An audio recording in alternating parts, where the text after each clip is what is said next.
अच्छा, step by step आपको सारा बताना है। इस वजह से ज़रूरी है कि जब किसी गरीब आदमी के ऊपर केस होता है और उसको इन चीज़ों की नो हाउ नहीं होती, तो उसको किन किन सर्कमस्टेंसेस को फेस करना पड़ता है। आपके ऊपर कोई भी रिश्तेदार किसी भी वक्त आपके ऊपर केस कर सकता है। ये चीज़ें छुपा के करते हैं सब लोग। जिन लोगों ने केस करने होते हैं वो आपके मुँह पे बहुत मीठे बनते हैं, ठीक है। बाद में एकदम आपको पता चलता है जब वो अदालत में आपके ख़िलाफ़ खड़े हुए होते हैं। तो आप हर चीज़ के लिए तैयार रहें। आप अपना इतना फ़ाइनेंशियल बैकअप और डॉक्यूमेंट्स अपने मेंटेन रखें और अपने आईडी कार्ड्स वगैरह संभाल के रखें। मेरे तो बाज़ औक़ात मेरे घूमते रहते हैं और मैं बड़ी मेरी इंसल्ट होती है अपने बड़ों से। बिस्मिल्लाहिर्रहमानिर्रहीम। लाखों करोड़ों दुरूद व सलाम नबी पाक सल्लल्लाहु अलैहि वसल्लम पर और उनकी हाल पर। इन्हें मैंने मना भी किया था कि केस करने से कुछ भी नहीं बनता, ऐसे ही आपका भी टाइम ज़ाया होगा, मेरा भी ज़ाया होगा, पैसा अलग बर्बाद होगा।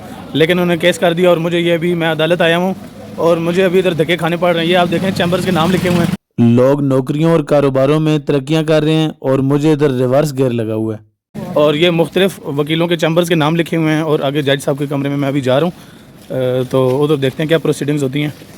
और मेरा आज पहला दिन है, तो उम्मीद है इंशाल्लाह मेरा अच्छा एक्सपीरियंस होगा। चलो जी, जज साहब के कमरे से 1 मिनट में फ़ारिग हो गए। अच्छा, स्टेप बाय स्टेप आपको सारा बताना है। इस वजह से ज़रूरी है कि जब किसी गरीब आदमी के ऊपर केस होता है और उसको इन चीज़ों की नो हाउ नहीं होती, तो उसको किन किन सर्कमस्टेंसेस को फेस करना पड़ता है। जज साहब के कमरे में अभी मैं गया था और समन लेकर गया हूँ और मेरी 21 तारीख को मेरी यहाँ पे पेशी थी पहली।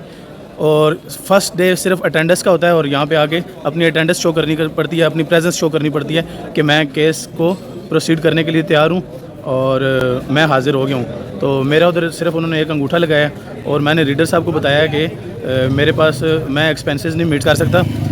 तो उन्होंने मुझे एक इंतहाई सस्ता वकील दिया और ताकि मैं जो है ख़र्चे वगैरह इतने बर्दाश्त नहीं कर सकता। वो मेरी बात उन्होंने बहुत सीरियस लिया, उन्होंने मुझे बहुत अच्छा वकील दिया है। तो मैं अभी उन लॉयर के पास जा रहा हूँ। तो फ़ोटो स्टेट वगैरह भी, अपनी कागज़ों वगैरह की फ़ोटो स्टेट हमारे पास होनी चाहिए, सारा कंप्लीट हमारे पास फ़ाइल होनी चाहिए। और मैं वकील साहब को देता हूँ। और इधर वकालतनामा भी वकील का ज़रूरत पड़ता है, वकील साहब का, और सारे डॉक्यूमेंट्स भी जमा कराने पड़ते हैं। और जो दूसरी पार्टी आपके ऊपर केस करती है उस केस का फिर अगली पेशी में जवाब भी तैयार करना पड़ता है। और अभी मैं इन कामों में लगा हूँ कि फ़ोटो स्टेट्स वगैरह अपने पेपर्स की, ये मैंने फ़ोटो स्टेट्स वगैरह तैयार कर रहा हूँ। उन जो सवाल उन्होंने किए हैं उनके जवाब हम अगली पेशी में तैयार करके लाएंगे, मैं और वकील साहब। पहले वकील साहब बुक करते हैं, देखते हैं कौन से हैं। तो इनमें से 3-4 हम चेक करेंगे, तो जो हमें रीज़नेबल लगेंगे, क्योंकि मैंने अपनी पसली भी देखनी है, मेरे पास इतने एक्सपेंसेस नहीं है, मैं पहले बता चुका हूँ। तो जी, ये चौधरी इमरान रशीद साहब को हमने केस प्रोसीड करने के लिए चूज़ किया है। तो ये बहुत अच्छे मुझे लगे हैं, बाकी भी सब बहुत अच्छे हैं, लेकिन ये मुझे थोड़ा रीज़नेबल लगे हैं। मैं ये नीचे आ रहा हूँ। इन्हें मैंने सारे केस के डॉक्यूमेंट्स की फ़ोटो कापी सारी मैंने इन्हें हैंड ओवर कर दी हैं। अभी हमने जाके वहाँ पे अपने वकालतनामा जमा कराना है, जो ज़रूरी चीज़ें हैं। और नेक्स्ट डेट हमने ली है और वो 11 तारीख हमें मिली है, 11/11। तो 11/11 को अब इसकी अगली एपिसोड आप देख सकते हैं। तब तक मैं अभी घर जा रहा हूँ और यहाँ पे बैठ के थोड़ा टक शॉप पे, ओह यहाँ पे तो बुफे भी नज़र आ रहे हैं। मैंने कहा चाहे समोसा ही होगा, लेकिन यहाँ पे थोड़ा हैवी मामलात हैं। ये देखें आप, कितनी चीज़ें पड़ी हैं और बहुत खूबसूरत तरीके से इन्होंने बूफे सजाया हुआ है। अस्सलाम वालेकुम। माशाल्लाह, सुभान अल्लाह, अदालत में बूफे लगा हुआ है। वालेकुम भाई, क्या हाल है? ठीक है। अच्छा, मैं ये ट्रेडिशनल जो चाय और बिस्किट वगैरह और समोसा, उन चीज़ों के जहन बनाया हुआ था, लेकिन यहाँ पे बहुत मुझे ये खूबसूरत स्टाइल लगा है इनका। ये इसमें बिरयानी है, ये भाई उठा के ज़रा दिखा दें। ये इनके पास कोर्ट में देखिए जी कितनी प्यारी बिरयानी है और ये बहुत से सालन और ये वो माशाल्लाह शामी कबाब। ये तो फूड ब्लॉगिंग भी होगी है बीच में, कोर्ट के बीच में फूड ब्लॉगिंग। ये माश की दाल माशाल्लाह, ये पूरा होटल सेट किया हुआ है इन्होंने माशाल्लाह माशाल्लाह। लग रहा है इधर से कुछ खाना पड़ेगा क्योंकि भूख भी बहुत लग गई है और ये हल्का सा चलो फूड ब्लॉगिंग का चस्का भी बीच में आ गया। ठीक है, तो अभी मैंने घर जाना था, लेकिन अभी मैं यहाँ से कुछ खाता पीता हूँ इंशाल्लाह। चलो जी, अदालत से छुट्टी हो गई, अब घर चलते हैं। अच्छा, 11 तारीख अगली हमें मिल गई है, दराज 11/11, क्योंकि कोई भी बंदा अपना केस खुद नहीं लड़ सकता, उसके साथ वकील मस्ट होना चाहिए कि जज साहब वकील साहब की बात समझ सकें और वकील साहब जज साहब की बात समझ सकें। तो ये आम बंदे की बस की बात नहीं है, उसके पास इतनी एजुकेशन नहीं होती कि वो कम्युनिकेट कर सके जज साहब के साथ। तो नेक्स्ट पेशी में हम वकालतनामा और वकील साहब खुद साथ मेरे आएंगे, और जो रह गए हैं डॉक्यूमेंट्स जिनकी कॉपी देनी थी वो कॉपीज़ भी जो डॉक्यूमेंट्स रह गए हैं ना वो भी साथ लेकर आएंगे। तो अभी ये देख रहे हैं अदालत से निकलने का तरीका और बाहर जाने का रास्ता। ये सामने ये वो कचहरी चौक है जो बड़ा मशहूर है पिंडी में, सदर के पास।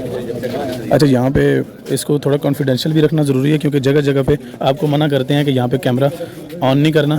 तो मैं कोशिश करूँगा कि मैं उन चीज़ों को अनकवर ना करूँ जो गवर्नमेंट इश्यूज़ हैं या गवर्नमेंट मशीनरी जहाँ पे है।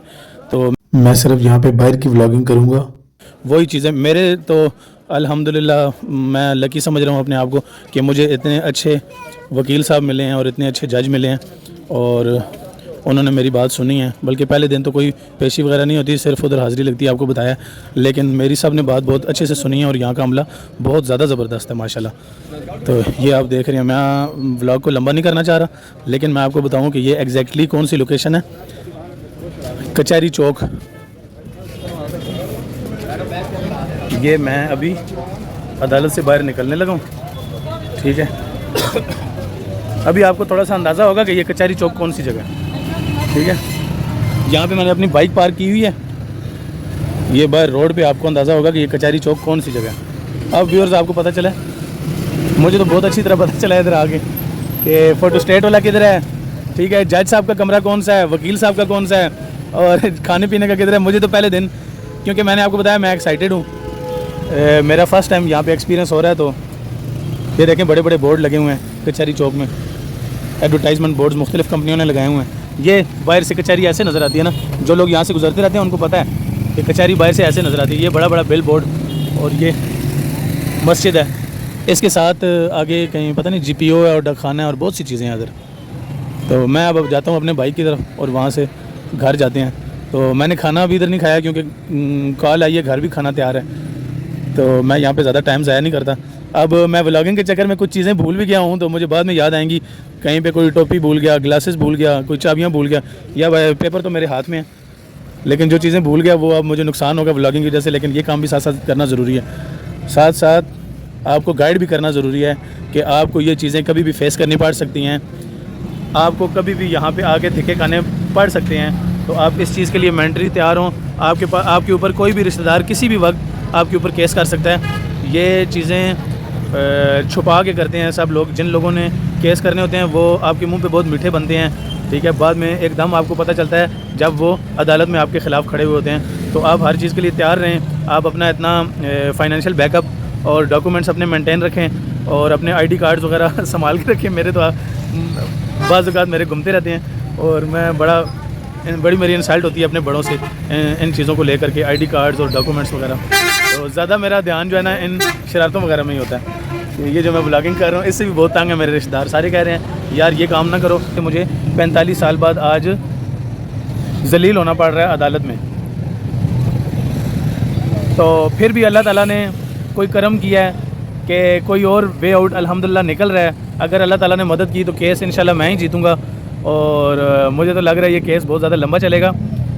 अच्छा, एक और मैं आपको छोटी सी नसीहत कर दूं, इस चीज़ में हम बहुत ज़्यादा नेग्लिजेंसी करते हैं कि हम कोई भी चीज़ ख़रीदते हैं ना, ज़मीन, गाड़ी, मोटरसाइकिल वगैरह, उसे हम उसकी ऑनरशिप ट्रांसफ़र नहीं करवाते, जिसकी वजह से आगे नस्लों को बहुत ज़्यादा मुश्किलात का सामना होता है। उनका बहुत ज़्यादा ख़र्चा होता है और लड़ाई झगड़े भी बाज़ औक़ात बहुत ज़्यादा हो जाते हैं। तो आप जो भी चीज़ ख़रीदें, ज़रूरी भी नहीं है कि आप बहुत अच्छी जगह मकान ख़रीदें या बहुत महंगी गाड़ी ख़रीदें, लेकिन जो भी ख़रीदें खुदा के वास्ते अपने नाम पर ख़रीदें ताकि आपकी आगे नस्लें उस चीज़ में जलील ना हो, ख्वार ना हो, रगड़े ना खाएँ, धक्के ना खाएँ, बल्कि वो अपना कोई प्रोडक्टिव काम करें, अपना फ्यूचर बनाएं और कोई अल्लाह तौबा करें, जैसे वो मतीन ने उस दिन कहा था अल्लाह तौबा।